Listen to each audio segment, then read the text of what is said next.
2-in-1. Panglinis sa bahay, repellent para sa ipis, langgam at iba pa.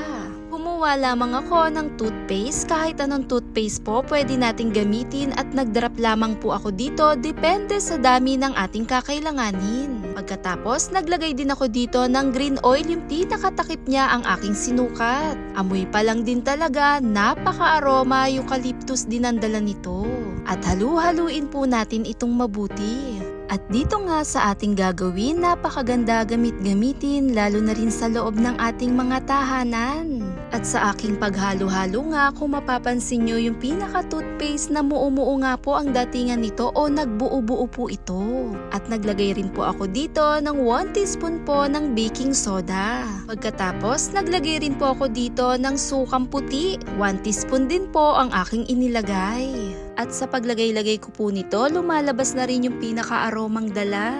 At sa mga pinagsama-sama natin, halu-haluin lamang itong mabuti para mas makita na rin natin ang tamang sukat at texture nito. At pagkatapos, naglagay rin ako dito ng pinaka-tubig, 200 ml po. At sa paglalagay ko nito, hinalo-halo ko pa rin mabuti para mas mabilis matunaw ang pinaka-toothpaste at yung baking soda natin. Napakaganda nito pang linis-linis lalo sa ating bahay. Kumuha lamang ng spray bottle, kahit anong pwedeng paglagyan pwede nating gamitin. Idinirekta ko na rin itong sinalin. Ito nga sa ating ginamit, disinfectant, repellent na rin siya kaya napakaganda, 2-in-1 gamit-gamitin sa tahanan natin. Nakakatulong na rin tong makalinis lalo na rin sa pinaka-stain na nagiiwan ng mabango dahil nakakatulong mag-deodorize. Yung pinaka-baking soda at yung toothpaste natin. Kasama na rin yung pinaka-eucalyptus scent natin. Dahil sa dala ng pinakasuka natin, nakakatulong makaalis lalo sa lagkit, maganda gamit-gamitin sa pinakalamesa natin.